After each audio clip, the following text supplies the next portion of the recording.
A hearing took place today in Stroudsburg, Pennsylvania, in regards to potential defense witnesses that will testify on behalf of Bryan Kohberger in the upcoming trial in Boise, Idaho, of the four students from the University of Idaho that were murdered on November 13th, 2022. Madison Mogen, Kaylee Gonzalez, Zana Knodel, and Ethan Chapin.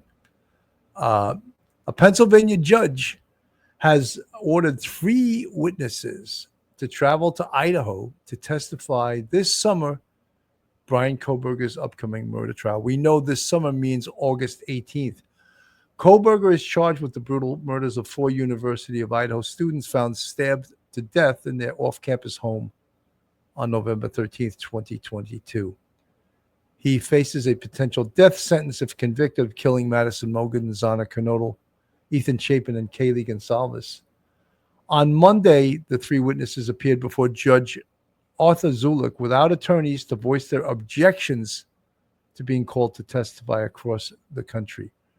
Representing themselves, the witnesses were asked both whether they objected to the subpoena and whether appearing as a witness could cause them undue hardship. One is a former jail guard, one's a boxing gym owner. Brandon Andriolo, who attended high school with Kohberger, now works in finance in a customer service role. Reputation is everything, Andriolo told Judge Zulik, saying he's concerned about the implications of testifying on his career and potentially costing him his job. Andriolo also had a young child, and Judge Zulik told Judge Zulik that being away from his family would be a hardship. Andriolo said his last contact with Kohberger was in 2020. My relationship with Bryan Kohberger has been minimal and distant since high school. Jesse Harris, who owns a gym where Kohberger would visit as a teenager, also objected to being called to testify in Idaho. Harris explained that Kohberger's father brought him to the gym when Kohberger was about 15 to 16 years old, but said that he never trained to be a boxer. Harris said kids who don't make sports teams come to his gym to help lose weight and gain confidence. I don't see how my testimony will help the case, he said. Despite arguing that he can't be away from his business and doesn't want to advocate for any side, Judge Zulik overruled his objection. Ralph Vecchio denied ever having seen or spoken to Kohberger despite being subpoenaed. I've never seen him, never talked to him ever, he said. Kohberger's defense stated they wished to call Vecchio because his business sold a white Hyundai Elantra to his parents. However, Vecchio informed the judge that his father owned the business at the time the car was sold. Vecchio was told to return on July 7th after the defense determines whether, as the current owner of the business, he can testify about the sale of the vehicle to the Kohbergers. And the other is Correction Officer William Seafrost will also appear in court on July 7th to determine whether he needs to appear in person to admit his records for Kohberger's time at the Monroe County Correctional Facility, where he was taken after his initial arrest in Pennsylvania. Anthony Soma was also summoned to testify. As a witness in Kohberger's defense, the judge ordered him to appear after he had no objection to a subpoena. So how powerful are these subpoenas? Well, if a judge orders you to appear in court and you resist it, you can actually be taken into custody until you acquiesce to the wishes of the court. So they would hope that all of these witnesses will testify voluntarily, but that is never a given. So some will resist it. So the court has certain options. So folks, hold on to your hats, hold on to your loved ones, hold on to your thoughts, hold on to your opinions. You're about to enter true crime from a police perspective. You're about to enter the off-the-cuff zone, the police off-the-cuff zone.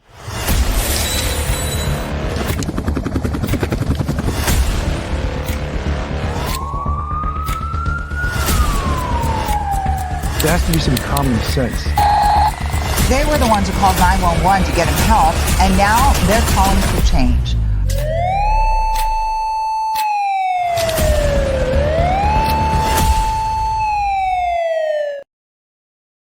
And now a word from our sponsor. BetOnline continues to be your number one source for all your sports betting action. And with baseball in full swing and football season around the corner, BetOnline has more ways to stay in on the action with the latest odds, news, and scores, even live in-game betting. From Major League Baseball, UFC to tennis, and NFL futures, BetOnline remains your choice for sports wagering info. In between games, head over to the BetOnline casino with all the top biggest style games, including poker and live casino. Head to the website today and take advantage of their industry-leading VIP program with level-up bonuses and weekly cash boosts. BetOnline, the game starts here. So one of the things that is really important is that these folks showing up to a court in Stroudsburg, Pennsylvania, shows us that this case is going forward. There is no joke. This case is moving forward. Judge Hippler has given his orders, and the wheels of justice are moving quite slowly, but they are moving.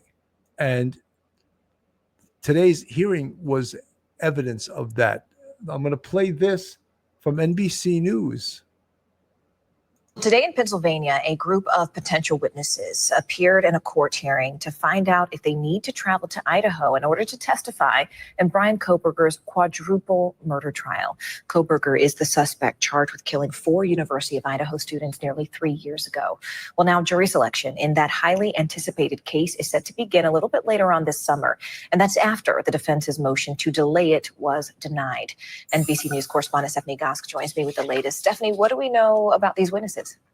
Well, Morgan, it was interesting today. You know, Kohberger is from Pennsylvania. That's why there are potential witnesses in that part of the country. His defense attorney was there. 5 people showed up. 3 of them were ordered to take part in the trial if they are needed. Among those 3, you had a high school classmate who described his relationship with Kohberger as distant and minimal, and also a boxing coach who says he trained Kohberger when he was 15 or 16 years old. They do seem to be slightly tangential characters. We know that there is another hearing on July 7th as well. Well, speaking of all this, I mean, Kohberger essentially tried to get this trial delayed. We talk about starting at the end of the summer, but why did the judge dismiss that motion? Yeah, his defense team basically made the argument that because this is a death penalty case and there's so much information that they need more time. They also had concerns about leaks to the media. And the judge said, you know what?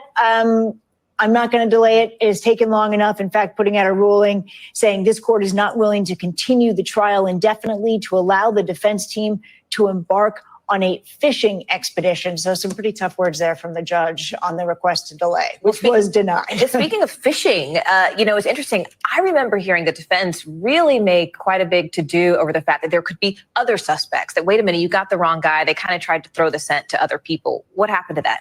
Yeah, there were several. And the judge said, there is no information. There is no connection. No, there is nothing there. And you cannot introduce these people into the case. You have not given any evidence that would link them to these murders. You'll remember that Kohberger is linked through DNA, according to investigators and authorities. So we're set to go at the end of the summer. Yeah, jury selection is August 4th. And then the trial is set to take place 2 weeks later on the 18th. So there you have it. This case is moving forward. But with these witnesses or alleged witnesses, are they really witnesses? I mean, are they character witnesses? Like, what could the defense possibly be getting out of calling in a boxing coach who on one channel said he never coached him, and they just said on NBC just now that he trained him. So what is that? Is that laying some kind of groundwork to show that Kohberger didn't have the athletic skills to commit these 4 murders? Is that, I'm just guessing, is that what this is about? And what is the person who allegedly sold him the white Hyundai Elantra? They're now saying that he never sold it to Bryan Kohberger, but he in fact sold that vehicle to his parents. So is that also something that the defense will use to try to create some kind of doubt in this case? Because there was no doubt that Bryan Kohberger was driving that car, was in possession of that car. So what is the purpose of that? And then the third person being called is a jail guard who had interactions with Bryan Kohberger when he was incarcerated for a short period of time in Monroe County, Pennsylvania, after December 30th, 2022, when he was first arrested.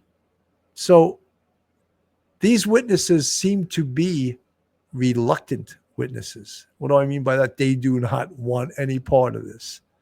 They do not want to testify. So the judge in Pennsylvania can rule, and I think he did rule on one of them already, at least, that no, I disagree, you're going to testify. So now they must provide transportation to Boise, Idaho, a hotel room for how long it takes, because you never know when you're called to testify. They can't tell you exactly what day you're going to testify. You can be slated for a certain date and time, but things could happen in court and you could not testify on the day you're supposed. So that could keep you a prospective witness in Boise, Idaho for a longer time than you wanted to be there. And the judge and the criminal justice system, the criminal procedure, can't do anything about that. They can't predict exactly how long witnesses are going to take, exactly how long certain parts of the trial are going to take. I'm going to play this from Live Court TV. That she is a material witness and acknowledging that her testimony would be necessary in this case. So she's the one who's asking to be excused from today. It sounds like she's going to cooperate and all will be well with her. Then we have Ralph Vecchio, Maggie Sanders, William Searfoss, who's a corrections officer at the facility where Kohberger was being held in Pennsylvania, Anthony Soma, Marie Bolger, who's Kohberger's former professor, Jesse Harris, Kohberger's former boxing coach. So you have potentially 7 witnesses that may be called by the defense, but in this hearing, the judge may not decide that all of them have to testify. He may allow some not to testify, but the ones that perhaps may be called to testify are either going to reappear on July 7th, and that decision will be made according to the wishes of the defense. Do these people individually have pertinent information that could help the defense's case? Everyone except for Maggie Sanders doing court today. Okay, so you know what? There may be 2 people who are cooperating now, Maggie and Ann Parham. I believe there's 2 ladies who are saying that they're going to be cooperating with this. But the others, so we've got, I see professor, coach. Noah, your thoughts on the utility of bringing these people in as a criminal defense attorney? Well, I mean, Dr. Debbie kind of hit the nail on the head. You know, prosecutors overtry cases, Julie, right? I mean, I guess they want these people for all these tangential issues, and they want to make sure they have everything possible, but sometimes you can overtry your case. This case is almost 3 years old. It's a murder case. It's not that complicated. It is, is a 1 incident murder case, 1 date. And there's no reason why this case hasn't gone to trial. And, prosecutors need to really, in my mind, they should oversimplify instead of overcomplicate cases. Sure. That's a great point, Noah. And even with the death penalty, do you still think that this is taking way too long? It's just taking a long time. Yeah. I mean, I understand it's a serious case, but it's time to get this trial moving. Sure. I think a lot of people in the public feel those sentiments. And Dr. Debbie, I would love you to weigh in on that, please. Yes, thank you. I'm in 100% agreement with Noah. Julie, such a lengthy period of time. By the time it goes to trial, at or near 3 years, we can only imagine the despair and the heartache that these families endure every single day. So I'm not in agreement at all with, the defense approach of deny and delay on this pathway, but rather I would imagine the prosecution will come in with the DNA and the decision making and have this atrocity move forward to closure. So I'm looking forward to this starting, and certainly for the families to get the closure that they deserve for their loved ones. Right, Dr. Debbie, thank you for that. You know, that's an important point. These families, more than anyone else, deserve closure. And this has to be agonizing, going through such a long process and having everything up in the air. Noah, with this hearing, would you expect it to be kind of like a preliminary hearing today, you know, where there's questioning going on both sides, a direct, a cross? What do you expect to see? I think it's going to be a lot less interesting than that. I think it's going to be very procedural. You know, you might hear some proffers where the lawyer says, Judge, this is what we expect this witness to say. This is why we need them. We need the service of the subpoena. We need to make sure they're going to come. And I think it's just going to be very procedural. A little bit dry. Okay. I'm surprised they're even, I don't know that I've ever actually seen a hearing like this. And it tells me that maybe they're not inclined to cooperate, is what it seems to me like that they don't want to be part of this. Well, nobody wants to be part of these trials these days because they get attacked by some parts, not this media, but you know, some parts of the media, and by people who are watching. I mean, if you look at, you know, big trials that you've covered, Karen Reed trial, I mean, people get attacked just by people watching the trial. Oh yeah. I mean, that was unprecedented. Isn't that interesting? And there's another reason that someone would not want to be a witness, that this is well publicized, televised. Witnesses' names are out there. Every single TV station on this earth is covering this case. Besides the hardship it may create to the witnesses from Monroe County, Pennsylvania, to travel to Boise, Idaho, go away from their family, perhaps spend 2, 3, 4 days there, and get on the stand and whatever their testimony is, they are now in the public eye, and they may not wish to be in the public eye. Their business, their job, their families can all be affected. So very interesting in this world we live in this digital world where you say something, next thing your face is on a screen all across the world. Very interesting. That's got to stop. Unprecedented. Right. Yeah. Yeah. I mean, what's got to stop is all this outside attack. Let the case be tried in the courtroom. Let the lawyers deal with it. We know how to deal with it. You know, stop kind of interfering in trials. I would love for that to happen. Yes, I think everyone would. And I'm sure folks in academia, I've already heard some people talking about it, how there needs to be some kind of a plan to shut this down if this ever happens again, because that was just unprecedented. Dr. Debbie, final word to you, please, before I know we have to let you go and teach your wonderful students. So tell me, when you think about this case with Bryan Kohberger and the victims on the case, obviously Bryan Kohberger has a right to a fair trial, and we've seen high-profile trials take place before. Do you think that this judge is going to ensure that this trial is fair for him?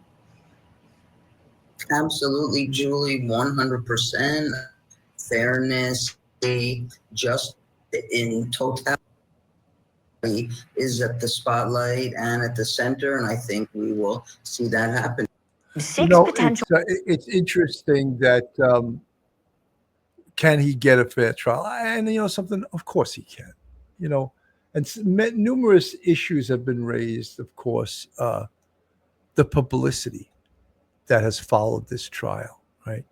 Specifically, the Dateline NBC case, where it was a documentary and information was leaked out there. And Dateline NBC had information that had been previously unknown to the general public. However, someone, and they believe the someone was on the prosecutorial side of this case, leaked information to Dateline NBC. In addition, Howard Bloom, we all remember him. He writes for a magazine named Airmail. He was the first one to put out a book on this case. Without the case even getting close to trial, he put out a book on it. Not all of the information that he had in his book or in his magazine articles were true. I think he took some liberties. And I guess that's the way in most books you can get certain information and it's perhaps not verified to the level it should be. The other thing is James Patterson is coming out with a book in July. New York Times best-selling author James Patterson coming out with a book. Is that going to continue to prejudice this case? The other thing is Prime TV is also coming out with a documentary on this case. And again, if the judge allowed that to be a reason to put this case off, it would have been put off, right? The defense requested a continuance, and some of the reasons they cited for that was the publicity surrounding this case. And think it's not just television. It's all over the internet, right? It's all over newspapers, magazines, at least 2 books written about this case already. So all of those things were reasons why the defense wanted a continuance. But so many of the things, I think the strength of this judge and the fact that he has ruled via case law and not ruled and made rulings by his emotions is a very important aspect of this case. This little next video I'm going to show you are the Idaho victims' friends who responded to the location. And they're going to appear on that Prime TV documentary. But I'm going to play a little bit of this here.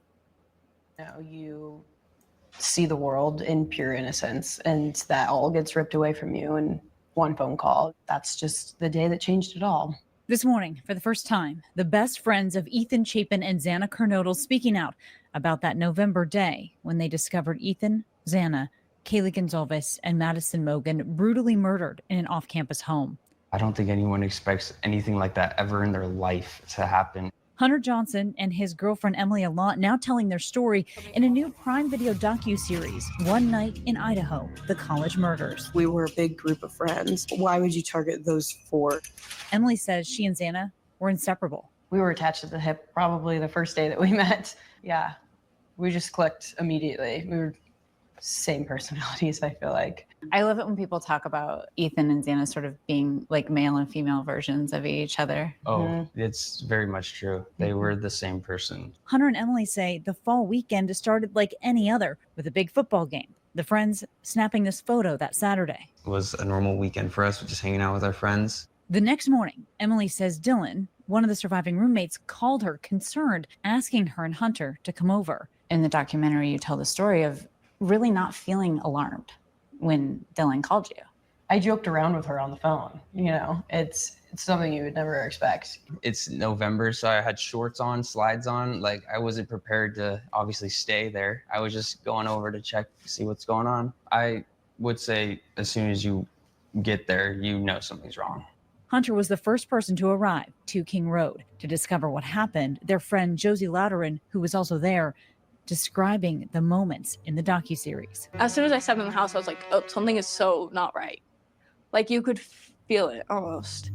Hunter was ahead of me and Emily and immediately was pushed out. And Hunter was like, get out, somebody call 911. You hear Hunter on the 911 call telling the girls there was an unconscious person protecting them from the graphic details. Is she breathing? No. How did you remain so calm in that moment? Truly, in my heart, I believe God was with me that day, and he gave me the strength to get through that day. As authorities entered the home, the friends say they were told to sit outside, waiting for hours with little information. We watched the ambulance come and we watched them immediately leave. So I think that was a hard part for sure.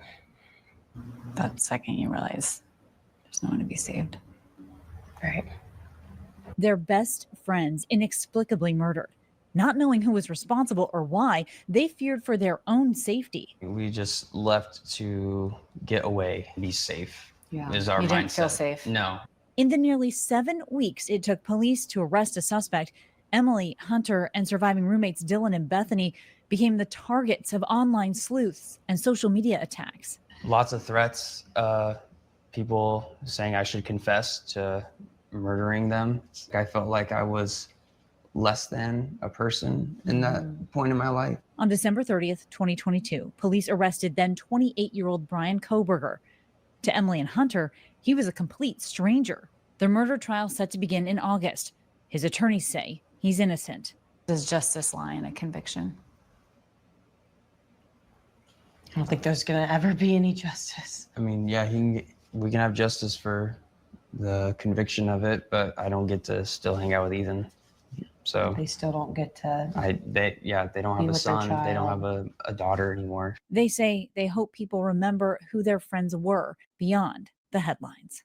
Who they are as people is so much more than the Idaho 4, and they shouldn't be known as the Idaho 4, and they shouldn't be attached to, you know, the name of who did that to them. And I just think that, you know, hopefully one day that they're just seen as who they are and not what happened to them. Emily went on. Absolutely horrific, you know, when you see friends, young people, and how many lives this case has affected since that fatal early morning on November 13th, 2022. And sometimes we don't feel that, we don't see that, because the sensational part of this is what happened. You know, the murder part of this, that 4 young people were murdered by this would-be, had he not been caught after one event, would have been, I believe, Bryan Kohberger, and I believe he's guilty, so I'll get that out of the way right away, because I get a lot of criticism for that I've already convicted him. No, I haven't convicted anything. He's going to get a fair trial. I'm just saying, from my police experience, my 27 years, a detective sergeant in Manhattan North Homicide Squad, 16 years in the Detective Bureau for the NYPD, the greatest police department on this earth. That's my opinion. He's going to get convicted after this. And the one attorney we were watching earlier on Crime Talk, where he said the prosecution needs to keep it simple. You know, it's that old expression, KISS, K-I-S-S, keep it simple, stupid, right? And we hear that all the time. And that's what the prosecution needs to do in this case. They have the evidence. They have the witnesses. They have the situation. And most importantly, they have the scientific evidence. We have said, and many people have said, the DNA on the button of that knife sheath is a smoking gun, you know. And the defense will try to defeat that. But that evidence is absolutely a smoking gun. And connect that evidence with some of the other evidence they have. And we use the word nexus. There's a connection. And other people, uneducated people, inexperienced people, try to poo-poo circumstantial evidence, when if they really knew what they were talking about, they would realize that circumstantial evidence is some of the most powerful evidence there is in any criminal trial. So they can talk about circumstantial evidence not being enough, but circumstantial evidence is extremely powerful. And I will not go over the entire case right now, but what we just heard is for the prosecution by a learned defense attorney to keep it simple. Keep your presentation of the evidence simple. Don't try to reinvent the wheel. Don't try to think that this is advanced rocketry. Bill Thompson, keep it simple. Present your evidence. And remember, the most important thing are these 4 students who lost their lives during this case. And that's the reason that you want to keep it simple. Because of Madison Mogen, Kaylee Gonzalez, Azana Kernodle, and Ethan Chapin. That's why we keep it simple. So, folks, thank you so much for tuning in. Make sure you hit that subscribe button, share us with your friends or your family, hit the like button. Join our Patreon with 4 different levels, or join us on our YouTube channel membership and support the Police Off the Cuff podcast. Thank you so much for tuning in. I will see you on the next time. This is exciting that this case is finally going forward. Have a great night, everyone, and God bless.